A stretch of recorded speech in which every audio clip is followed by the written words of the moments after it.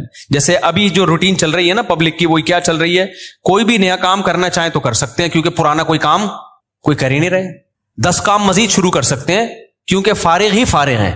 جبکہ ہمارے حضرت کا کیا تھا کہ حضرت نے اگر کوئی نیا کام کرنا ہے نا, کوئی بھی, جیسے کسی کتاب کا مطالعہ کرنا ہے تو پہلے سے جو کام ہو رہا ہے نا اس کا ناغہ کرنا پڑے گا. تو پھر اس میں کمپیئر کیا جائے گا کہ پرانا کام زیادہ قیمتی ہے یا نیا کام. یعنی کاموں کا حرج تو ہوگا کیونکہ 24 گھنٹے مصروف ہیں تو کام کا حرج تو ہوگا. لہذا نئے کام کے لیے ٹائم نہیں ہے. نیا کام اس میں جب داخل ہوگا جب نیا پرانے سے بھی زیادہ امپورٹنٹ ہوگا. مثال کے طور پر 24 گھنٹے آپ کا ایک اسکیجول ہے, ایک شیڈول ہے. اب نیا کام کیا ہے, آپ کی بچی بیمار ہے, ایمرجنسی میں ہاسپٹل لے کے جانا ہے, لیکن آپ کا وہ مطالعے کا ٹائم ہے یا ورزش کا ٹائم ہے یا اور کوئی بزی یا اس جاب کا ٹائم ہے. تو اب آپ کیا کرو گے بھائی, نقصان تو ہوگا, آفس کا ناغہ ہوگا, ناغہ تو ہوگا, لیکن اب یہ کام ان تمام کاموں سے زیادہ اہم. بچی کی جان تو بچانی ہے نا, یا اپنی جان ہو یا بچی کی جان ہو. تو اس طرح سے ہونا چاہیے. آپ کہہ سکتے ہیں لو بھائی یہ تو زندگی کا مزہ ہی کرکرا ہو جائے گا, 24 گھنٹے اپنے آپ کو ایسا بزی بنا کے رکھو, یہ تو انسان نہیں, یہ تو گدھا ہو گیا نا. میں سمجھا پا رہا ہوں اپنی بات جو میں بیان کر رہا ہوں, مجھے لگ رہا ہے آپ کے چہروں سے ایسا لگ رہا ہے کہ شاید میں سمجھا نہیں پا رہا. بھائی آپ کہیں گے کہ ہمیں اپنے آپ کو خوش رہنے کے لیے, شریعت پہ چلنے کے لیے 24 گھنٹے ہمیں اپنے آپ کو کیا رکھنا ہے, بزی رکھنا ہے. تو یہ تو انسان نہیں, یہ کیا ہو گیا بھائی, گدھا. تو گٹر کا ڈھکن کہاں گیا اس میں, تو زندگی کے مزے ہی کرکرے ہو گئے. تو دیکھو 24 گھنٹے بزی رکھنے کا مطلب یہ نہیں ہے کہ مطالعے میں, پڑھائی میں اور ہر وقت ایسے کاموں میں جس سے تھکاوٹ ہی ہو, بلکہ اس میں تفریح بھی, وہ بھی ضروری کاموں میں داخل ہے. دوستوں سے کبھی کبھار بیٹھ کے گپ شپ بھی ان ضروری کاموں میں, کیونکہ دماغ کو فریش رکھنے کے لیے ضروری ہے کہ کبھی کبھار گٹر کے ڈھکن پہ جا کے بیٹھا کرے, تھوڑا ابے تبے کے ماحول میں دوست احباب سے بات چیت کر لیا کرے, تھوڑا سا ریلیکس رہے گا اور سوسائٹی میں ان رہے گا. کیونکہ جو بالکل سوسائٹی سے کٹ کے بالکل ہی پپو بن جاتے ہیں نا, وہ دنیا میں کسی کام کے نہیں رہتے, وہ کسی کام کے نہیں رہتے دنیا میں. لیکن اس کا ایک ٹائم ہو. میں اپنے دوستوں میں ایسے لوگوں کو جانتا ہوں, ہمارے ساتھ گپ شپ تھی ان کی گپ شپ بھی ٹائم سے ہوتی تھی. اس وقت وہ ہم آج وہ بہت بڑے عہدوں پہ پہنچے ہوئے ہیں. بھی چند دن پہلے ایک کا فون بھی آیا کہ آپ وہی طارق مسعود ہو جو ہمارے ساتھ کھیلا کرتے تھے, گپ شپ تھی. میں نے کہا ہاں. میں نے کہا آج کل کیا وہ بہت بڑا آفیسر بن چکا ہے, وہ نام نہیں بتاؤں گا میں, بہت بڑی فلم بن گیا بھائی وہ. لیکن اس کی روٹین کیا تھی مجھے یاد ہے. اس کی روٹین یہ تھی کہ بیٹھے ہیں نا دوست احباب تھڑے پر, ہاں ہی چل رہا ہے. ٹائم دیکھا یار 1 گھنٹہ ہو گیا بس, یا آدھا گھنٹہ ہو گیا, کہتے میرا اسٹڈی ٹائم شروع ہو گیا. اتنے نیک بچے کراچی میں پائے نہیں جاتے, لیکن وہ تھا. یہ بات کر رہا ہوں جب ہم 16-17 سال کے تھے. اس وقت گپے مار رہے ہیں. ایسے بھی نہیں ہے کہ گپ شپ ہی نہ ہو دوستوں کے ساتھ, یہ بھی نہیں ہے. اور یہ بھی نہیں ہے کہ بیٹھے ہیں تو بیٹھے ہی ہیں, نہ نہ نہ. اس نے ٹائم ایک بنایا ہوا تھا, گھر کا ماحول ایسا تھا نا. تو اب آ کے بیٹھے, ابھی گپ شپ شروع کر دیا, اور بھائی ہاں ہو ہی باتیں, کرکٹ ہم ساتھ کھیلا کرتے تھے, کرکٹ کی باتیں چل رہی ہیں, گپ شپ ہو رہی ہے. یار میرا اسٹڈی ٹائم شروع ہو رہا ہے, میں جا رہا ہوں. ہم کہتے تھے یار عجیب انسان ہے بھائی, اتنا نیک آدمی. تو یہ ہے کہ یہ نہیں کہ آپ نے دوستوں کی محفلیں بالکل چھوڑ دی, گپ شپ بالکل چھوڑ دی, کھیل کود بالکل چھوڑ دیا, لیکن اس کو بھی اپنے شیڈول کا حصہ بنانا ہے. اس کو بھی جتنا ٹائم بنتا ہے اتنا دینا ہے. اب ہو یہ رہا ہے کہ کوئی پلاننگ نہیں ہے, کوئی روٹین نہیں ہے, تو ہم اپنی زندگی اپنی مرضی سے نہیں چلا رہے, ہمیں کوئی اور چلا رہا ہے. اور پتہ ہے کون ہے؟ اس کو پیار سے شیطان کہا جاتا ہے. ہمیں کون چلا رہا ہے؟ شیطان بتاتا ہے اب اڑ جا, کیونکہ سو کے اب تو تھک گیا ہے. تو ہم کہتے ہیں چلو بھائی اب اڑ جاتے ہیں. شیطان بتاتا ہے کہ دوبارہ سو جا. اتوار کو لوگ کیا کرتے ہیں چھٹی والے دن, 12 بجے سو کے اٹھیں گے, اس کے بعد حلوہ پوری وہ نہیں رش ہوتا, اتنا بھاری بھرکم ناشتہ کریں گے کہ آدھے گھنٹے بعد دوبارہ سے غنودگی شروع. لہذا دوبارہ شیطان کیا کہتا ہے, اب دوبارہ کیا بنتا ہے؟ سونا بنتا ہے. دوبارہ سو گئے, تو سارا دن سوئے, ساری رات سوئے. تو میرے بھائی خوش رہنا چاہتے ہو نا, تو اپنی روٹین بناؤ اور